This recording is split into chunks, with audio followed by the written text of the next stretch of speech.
যেসব ছেলেমেয়েরা বিটের তিক্ত ভাব ও হালকা গন্ধের জন্য বিট খেতে পছন্দ করে না, তাদের জন্য নিয়ে এসেছি একটি স্বাস্থ্যকর, সহজ ও সুস্বাদু রেসিপি, ডিম বিটের ঝুড়ো। এই রান্নাটি খুবই অল্প সময় তৈরি হয়ে যায়। নমস্কার, আমি পূর্ণিমা। আজ কি রান্না করি চ্যানেলে সকলকে স্বাগত জানাই। ডিম বিটের ঝুড়ো রান্না করার জন্য প্রথমেই সেদ্ধ করে রাখা বিটগুলির খোসা ছাড়িয়ে নিতে হবে। আমি এখানে 3টি বিট নিয়েছি।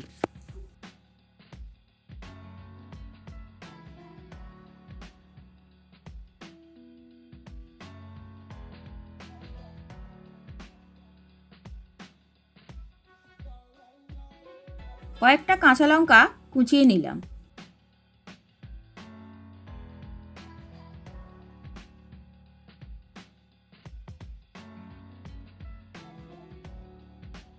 দশ 12 কোয়া রসুন কুচিয়ে নিলাম।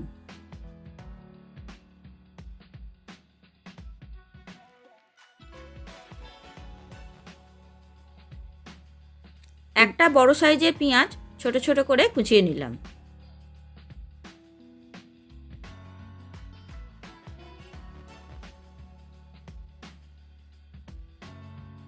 এবারে ছাড়িয়ে রাখা বিটগুলি গ্রেটারের সাহায্যে গ্রেট করে নিলাম।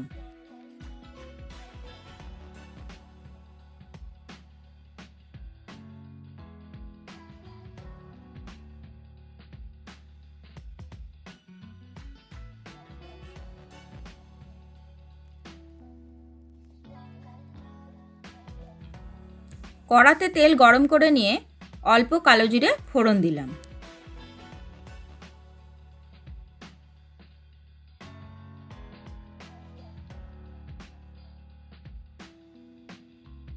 রসুন কুচি গোল্ডেন ব্রাউন করে নিয়ে পেঁয়াজ কুচি অ্যাড করলাম।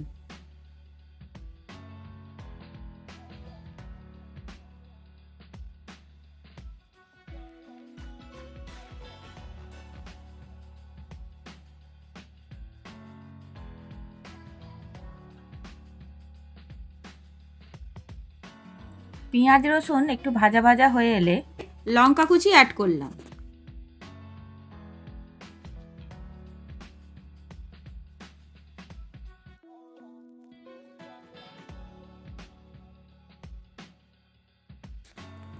সেদ্ধ করে রাখা কড়াইশুঁটি অল্প পরিমাণে দিয়ে দিলাম।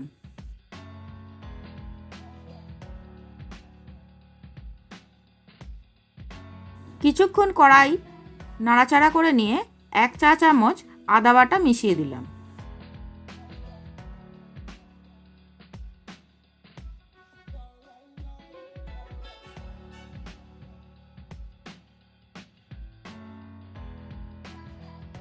এবারে 1 চামচ কাশ্মীরি লঙ্কা গুঁড়ো মিশিয়ে দিলাম। এটা অপশনাল, আপনারা নাও দিতে পারেন।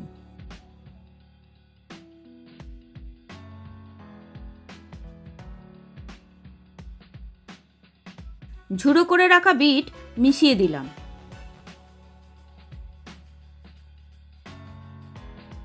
রান্নাটি প্রথম থেকেই হাই ফ্লেমেই করতে হবে।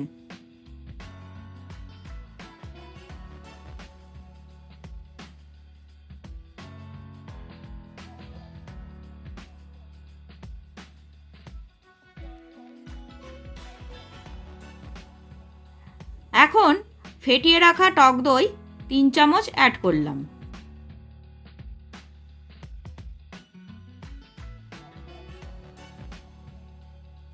এবার অনবরত নাড়তে থাকতে হবে।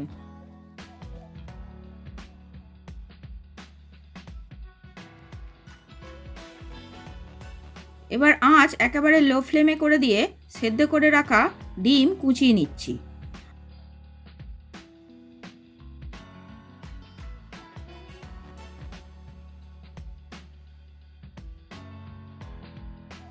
এবং গার্নিশিংয়ের জন্য একটি ডিমের অর্ধেক অংশ রেখে দিচ্ছি।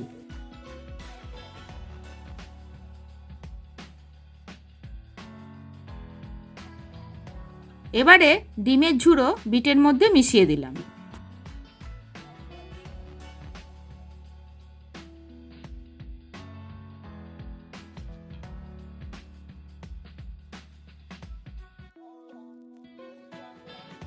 স্বাদ অনুসারে নুন ও 1 চামচ চাট মশলা বিটের মধ্যে মিশিয়ে দিয়ে আঁচ হাই ফ্লেম করে দিয়ে অনবরত নাড়তে থাকছি।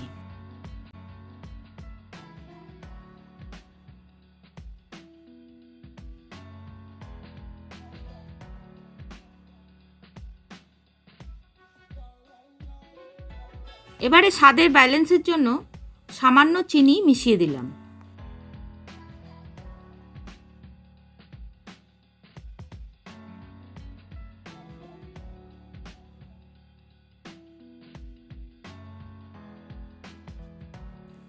বিটের সমস্ত জল তাড়াতাড়ি শুকাবার জন্য হাই ফ্লেমে অনবরত নাড়তে থাকতে হয়।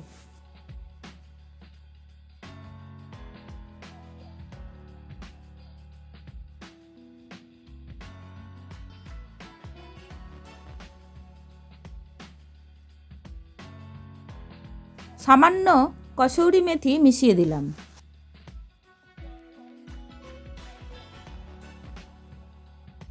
এই ডিম বিটের ঝুড়ো দিয়ে একবার ভাত খাওয়া শুরু করলে মাছ হোক কিংবা মাংসের বাটি পাশে পড়েই থাকবে, তবুও ভাত শুধু এই ডিম বিটের ঝুড়ো মেখেই খাওয়া শেষ হয়ে যাবে।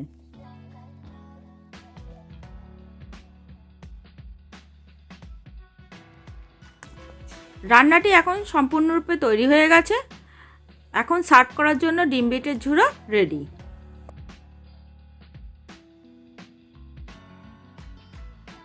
আমার এই রান্নাটি ভালো লাগলে ভিডিওটিকে লাইক, কমেন্ট ও শেয়ার করবেন এবং আমার আজ কি রান্না করি চ্যানেলটি সাবস্ক্রাইব করে পাশে থাকা বেল আইকন প্রেস করবেন। পরের ভিডিও পাওয়ার জন্য অসংখ্য ধন্যবাদ ভিডিওটি শেষ পর্যন্ত দেখার জন্য। ভালো থাকবেন।